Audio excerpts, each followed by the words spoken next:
So now that we're finished with the initial phases of the course project, what's left over is two things, the final write-up and the presentation.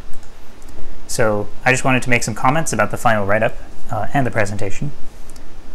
So here's maybe the most important part of the final write-up is make edits, improvements, corrections, make sure you fix things in the previous portions. So when you turn in your final write-up, you'll turn in, along with it, all the previous portions.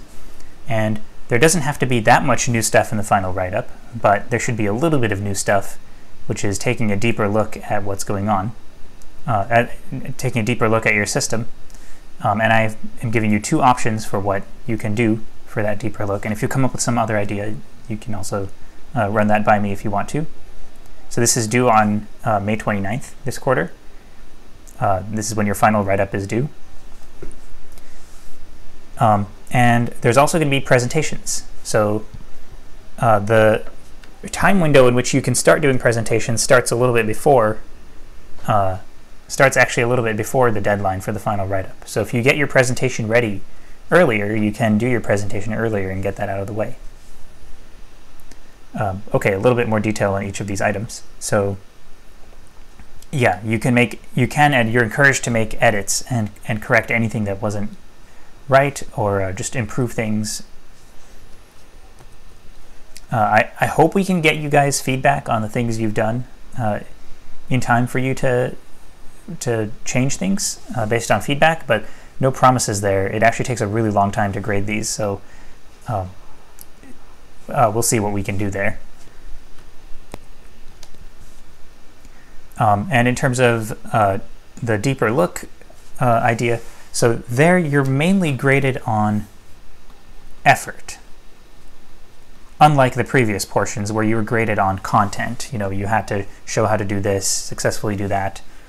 Here, for this deeper look portion, you're graded on effort. And the reason I say that is to encourage you to take a little bit of a risk and to try to address something that that you're not necessarily certain you know how to do starting out. So there are two options that I suggest for what to do for your deeper look.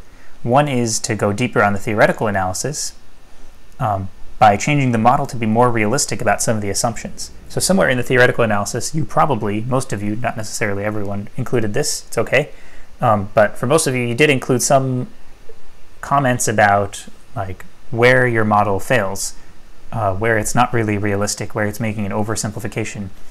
And if you try to address that and make it, at least not make it, try to make it as realistic as possible, but just one step more realistic, just add in one bit of complication, then try to do your theoretical analysis again with that complication, then that can be your the thing that you add to your final write-up.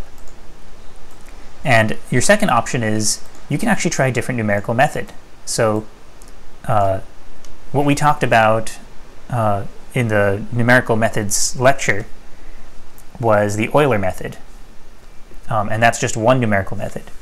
If you like the numerical analysis idea, you can go to the chapter 6 on numerical methods and find some other techniques and maybe try something other than Euler method.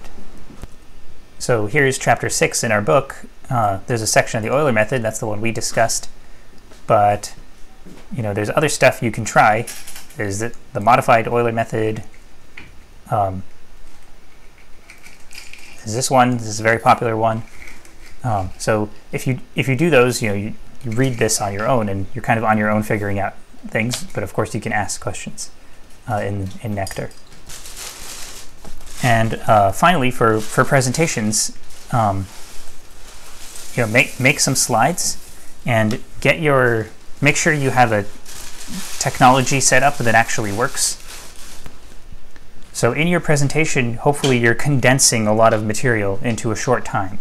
So many of you have pretty involved write-ups for your project.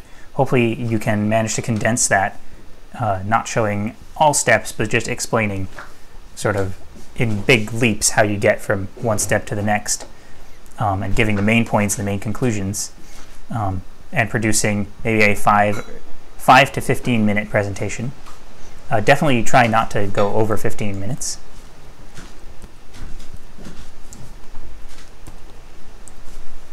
And you can do the presentation, so probably you should create slides.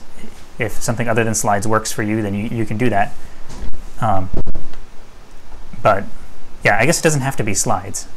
You can mainly narrate and point out things in a Mathematica notebook or something. I guess I can imagine a presentation without strictly slides working well. So that's up to you, but I think slides is a good default option. So this will be like a Zoom meeting. It doesn't have to be Zoom, whatever we end up using.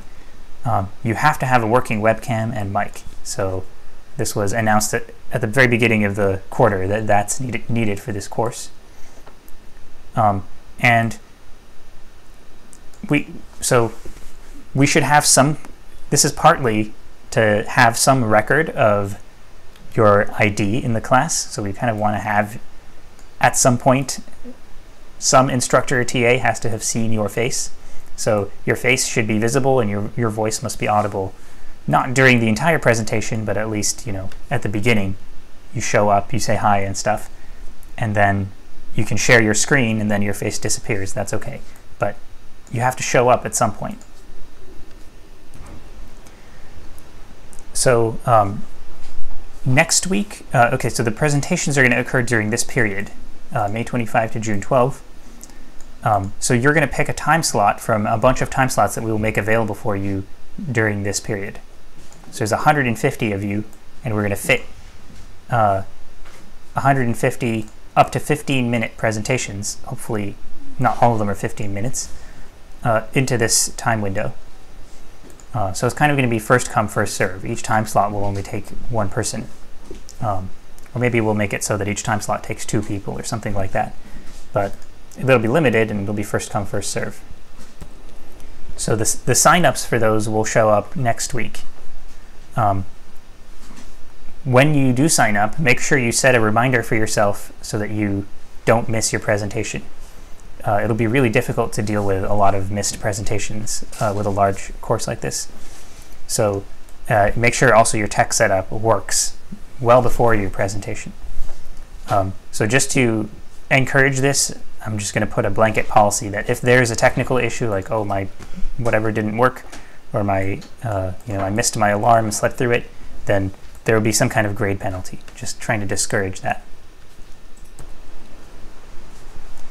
Okay, so you can get started pretty soon on your final write-up, improve things that weren't working, add in a little bit of extra, either theoretical or numerical. If you really like the numerical, I think that's extra effort on your part, where you have to go and study a little bit from chapter 6 to see what to do.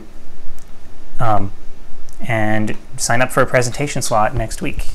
And remember, the presentations are not supposed to be very long. So this is not, I'm making a big deal out of this and not getting it wrong, but it's really a short thing.